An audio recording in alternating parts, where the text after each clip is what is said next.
King Charles may finally be starting to realise that there is absolutely no reason to work with Prince Harry and Meghan Markle. The monarch has withdrawn his invitation for Harry and Meghan to come to Sandringham over the summer.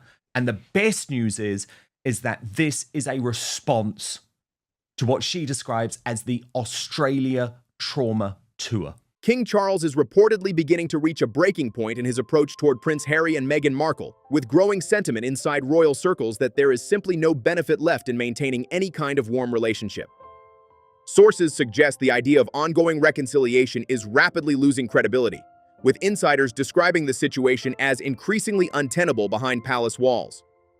The latest move being discussed is the withdrawal of any informal invitation for Harry and Meghan to spend time at Sandringham over the summer, a decision that, if confirmed, would mark a significant hardening of the king's position. And I am delighted by this because I have been really disappointed to see Charles's courtiers brief to the Daily Mail, oh no, we're not going to punish them, we don't want to upset them, the titles aren't going to go, the line of succession isn't going to go. No, you've got to do something, Charles, because this is getting worse. And they're embarrassing you. They're embarrassing you in Ukraine. They're embarrassing you in Washington, D.C. They're embarrassing you on the internet. This shift is being linked to what some are calling the Australia aftermath, with the couple's recent public appearances abroad said to have intensified already existing tensions. According to those close to the situation, the king has been advised that extending further invitations would risk sending exactly the wrong message at a time when the monarchy is trying to maintain stability and authority. There is also frustration being voiced over the perception that previous warnings have not been taken seriously. Palace allies argue that hesitation has only allowed the situation to escalate, leaving the royal household repeatedly exposed to embarrassment on the international stage, from political settings to high-profile public appearances and online discourse. Behind the scenes, there is a growing belief that Prince William has been urging a firmer stance, warning that continued leniency could prolong the cycle of controversy. Meanwhile, concerns remain that any invitation to Sandringham could be interpreted as weakness, undermining the king's authority within the institution. Charles won't invite them, especially not after their trip to Australia. Harry, who likes to speak about anti-bullying, as seen as a bully inside the palace. Absolutely, he is. When he doesn't get what he wants, he stamps his foot like a child and not only does what he was going to do anyway, but then tries to emotionally blackmail his father. One of the more pointed criticisms circulating among insiders is that Harry is increasingly viewed as unpredictable in his reactions when expectations are not met, with claims that emotional pressure tactics have complicated family discussions. These allegations, while firmly denied in some quarters, continue to fuel tension at the highest level. The situation has also been complicated by ongoing legal and reputational disputes involving figures connected to the wider royal orbit, adding further sensitivity to any potential public reunion. What appears to be emerging now is a clear shift. The idea of a summer invitation is no longer being treated as a serious expectation, but rather as something that has quietly fallen away. One source put it bluntly: if Harry and Meghan do appear at Sandringham in the future, it will not be because of a formal invitation from the king. For now, palace observers are watching closely, as what was once seen as a possible path toward reconciliation now looks increasingly like another widening divide within the royal family. But the trip to Australia was the straw that broke the camel's back. It would indeed make the king look very weak if he did have them to Sandringham. Harry and Meghan will come, but it won't be at the king's invitation. There's a growing sense among royal watchers that the king's patience has been stretched to its absolute limit, with earlier comments now being interpreted as a line that should have never been crossed in the first place. Palace responses at the time were described as unusually firm, signaling that certain boundaries were already being drawn behind the scenes. At the heart of the issue is the question of access, and what that access is perceived to be used for. There is ongoing frustration that any suggestion of reconciliation is quickly followed by public narratives, commercial activity, or media attention that only intensifies scrutiny on the monarchy rather than easing it. Insiders close to the situation insist the king still holds a personal desire to maintain some form of connection, particularly when it comes to family ties that have been visibly strained for years. But that sentiment is increasingly being weighed against what many in the institution view as repeated cycles of controversy and reputational damage. It was Harry who once again went to the media and said, Well, of course, we'd entertain. We'd love to have an invitation, something along the lines of we'd entertain an invitation to Sandringham. Of course, he wants that because if you're invited by the king, you automatically get state funded security, which is all he cares about. A major concern now being voiced is predictability, or the lack of it. Any appearance of normalization is seen as potentially temporary, with past patterns showing that private discussions can quickly spill into public platforms, interviews, or broader media narratives that reignite tension almost immediately. There is also a sharp shift in perception around public standing. Once seen as highly influential figures with global reach, the couple are now increasingly described in some circles as having diminished impact, with their attempts to re-establish relevance often tied back to royal association. That dynamic, according to critics, is precisely what makes any formal invitation so sensitive. Attention has also turned to timing. With major royal engagements and high-level international visits underway, any additional disruption is viewed as particularly risky. The king's schedule is already under significant strain, with demanding diplomatic and public commitments layered on top of personal health considerations, making stability a priority rather than added complexity. Against that backdrop, frustration continues to build over actions seen as poorly timed or strategically damaging, especially when they intersect with key moments in the royal calendar. And he also knows, as does everyone at this point, that Harry and Meghan have zero cachet right now. Not in the States, not in the UK, not anywhere. And in order to get it back, they need some royal shine on them. They need to just rub themselves with a little royal on all over and let it be known that once again, they're back in. For palace insiders, the concern is not just past behavior, but the potential for repeated patterns at the worst possible moments. What emerges is a picture of a relationship caught between lingering personal ties and an increasingly rigid institutional reality, where goodwill alone is no longer enough to outweigh the risks being associated with continued public proximity. There's been ongoing discussion around the level of stress surrounding the situation, with some royal commentators suggesting it continues to add pressure at a sensitive time for the king. It's been noted in commentary that managing public duties alongside personal health challenges is already demanding, and any added controversy only increases that strain. Some royal observers, speaking in a clearly speculative and unverified context, have pointed to recent international engagements and media coverage as examples of how quickly the narrative can shift around the monarchy. The concern expressed is not about any single event, but rather the cumulative effect of constant public attention and political overlap during an already high-pressure period. There's also a recurring debate about communication strategy between the Sussexes and the palace.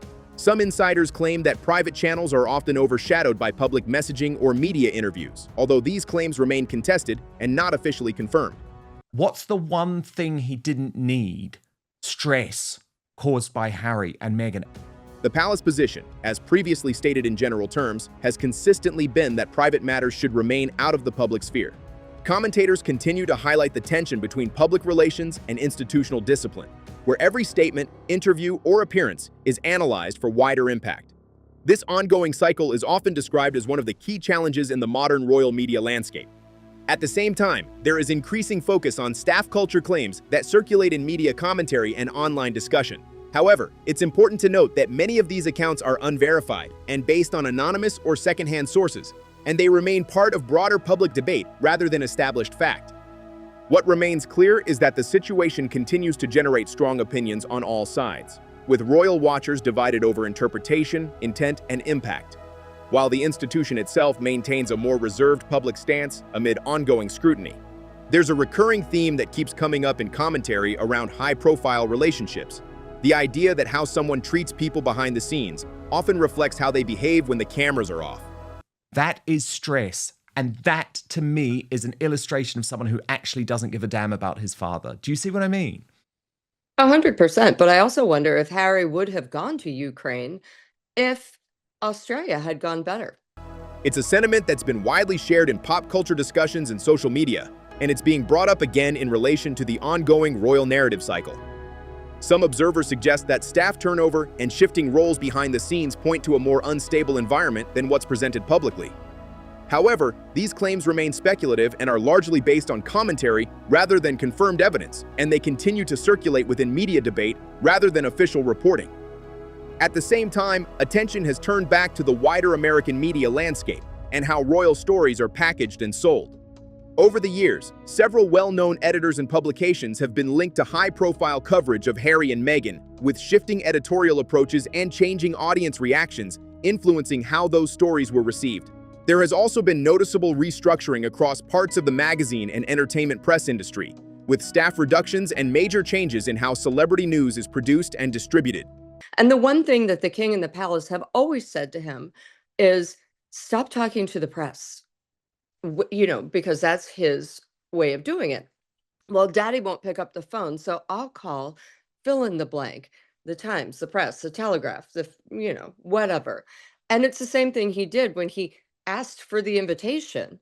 While some commentators connect this to shifting public interest, others point more broadly to the decline of traditional print media and the rise of independent platforms. One former media figure, now operating independently, has recently drawn renewed attention after revisiting past coverage and offering updated reflections on previous narratives. According to those discussions, some of the earlier financial and commercial figures reported in the media around major streaming and podcast deals have been described as inaccurate or overstated, though these assertions are also part of ongoing public debate and not independently verified in full detail. Additional commentary has focused on the financial pressures that can come with high-profile public life, including security costs, legal expenses, and ongoing obligations that are often far higher than public estimates suggest. He went out there and the palace came back and said, again, stop going public with this, because they see it for what it is. It's a bullying tactic. And for all of Harry and Meghan's chit chat about bullies and anti-bullying and how they're bullied, we all know that they are the actual bullies. Talk to any ex-staff member. However, exact figures remain disputed, and different sources present significantly different interpretations. What stands out overall is the contrast between public perception and behind-the-scenes complexity, where narratives shift depending on who is speaking, and where certainty is often replaced by speculation, interpretation, and competing versions of events. There's also ongoing speculation around future TV and streaming projects, with some industry chatter suggesting that certain productions may not progress as initially described in early promotional coverage. However, other sources in the production world dispute that narrative, pointing out that development cycles in entertainment are often fluid and subject to change long before anything is officially confirmed or canceled. This moment with Sarah Fosmo, Prince Harry's chief of staff, where Meghan quite obviously gives her the death stare, and anyone who has worked for Harry and Meghan knows that you get the death stare in public, but what you get in private is strips torn off you. Behind the scenes, attention has also turned to staffing changes and internal restructuring. Reports circulating in media commentary suggest there has been notable turnover and shifts in personnel, with some describing general dissatisfaction and diverging priorities within parts of the wider operation. These accounts remain unverified and reflect competing perspectives rather than established fact. One recurring theme in industry discussion is strategy, specifically whether stepping back from public attention could actually help reset perception. Some commentators argue that a period of reduced visibility could allow for a cleaner relaunch later, while others believe that approach is unlikely given the current media ecosystem and constant demand for content and commentary. At the same time, media analysis around recent reporting has been mixed. Some writers argue that nothing fundamentally new has emerged in recent coverage, while others see value in revisiting earlier narratives with updated context and sourcing.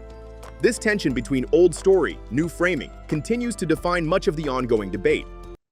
Crazy video clip of Meghan giving a staffer a very dirty look, and former staffers have exclusively told me it gives me PTSD. It's classic Meghan, literally a workplace psychopath, smiling to the public on one side of her face and glowering at you on the secret side. The woman treats anyone she has power over as totally disposable. You are just treated like a tradesman who is there to fix the toy. There is also a broader reflection happening within media circles about how narratives shift over time, particularly when former journalists or editors move into independent platforms and begin reassessing previous coverage. Some view this as a correction of the record, while others see it as part of the evolving nature of the media industry, where perspectives often change depending on timing, access, and context. Overall, what emerges is less a single definitive storyline and more a fragmented media landscape, where interpretation, timing, and shifting sources all compete to shape the public picture. rather than any one version being fully conclusive. There's a growing frustration in media circles over how certain royal narratives have been handled over the years, especially when it comes to access, sourcing, and who controlled the story at the time. Some commentators argue that parts of the media ecosystem were too dependent on access-driven reporting, where narratives can sometimes reflect the perspective of close sources rather than fully independent verification. Others push back, saying that's simply how modern celebrity and royal coverage has always operated. What stands out now, however, is the way older stories are being re-examined in hindsight. Reports that were once strongly disputed or dismissed are being revisited through new books, biographies, and retrospective commentary, creating a very different public perception compared to when they first emerged. And Meghan hasn't learned that rule of, if you want things to work, if you want things to go well, you have to treat the people around you well. At the same time, journalists who feel they worked with strong sourcing at the time argue that they were heavily challenged or criticized for reporting details that have since resurfaced in other forms. That tension between original reporting and later reinterpretation continues to fuel debate inside media circles. Over the years, coverage surrounding the Sussexes in particular has become one of the most polarizing examples of this divide. Stories have been repeatedly denied at the time of publication, only for elements of them to reappear later in different contexts, depending on the outlet and the framing. What's also changed is the media landscape itself. Rather than a single dominant narrative, there is now a fragmented environment where traditional outlets, biographies, and newer digital platforms all contribute competing versions of the same events. And as a result, public perception is increasingly shaped not by one clear storyline, but by overlapping narratives, each influenced by access, timing, and perspective. There's no doubt the media landscape is crowded, but audiences have become far more selective about what they trust. Over time, viewers tend to gravitate toward voices they feel have consistently been aligned with reality, and that credibility becomes its own currency in the commentary space. Turning to King Charles, his recent address has drawn significant attention, even if it didn't generate as much mainstream discussion as some expected. Some royal commentators interpreted it as a subtle but firm response to critics calling for major structural changes within the monarchy, including debates around succession and future direction. The finances are not what the headlines tell you. The $100 million Netflix deal was never $100 million. The $20 million Spotify deal was not $20 million.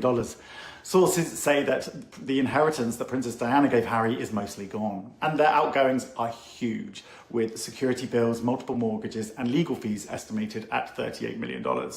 The message itself, recorded at Balmoral, carried a reflective tone, with clear emphasis on duty, continuity, and the values associated with the late Queen's approach to the crown. In it, the king reaffirmed his commitment to service and stability, signaling a clear rejection of any suggestion that he would step away from the role. For some observers, this was a notable moment of firmness, a quiet but unmistakable statement that abdication is not on the table. Even those who disagree with that position have acknowledged the strength of that stance, particularly given the pressures surrounding the monarchy at present. There has also been broader discussion about how modern monarchs adapt to changing expectations. Comparisons are often made with other European royal households, where more decisive structural changes have been introduced in order to streamline roles and reduce public-facing pressures within extended family branches. Supporters of reform argue that clearer boundaries within royal duties could strengthen the institution in the long term. Others, however, maintain that continuity and tradition remain central to the monarchy's identity, and abrupt changes could risk destabilizing that balance. At the same time, there is growing acknowledgement of the personal pressures involved in holding such a role, particularly during periods of health challenges.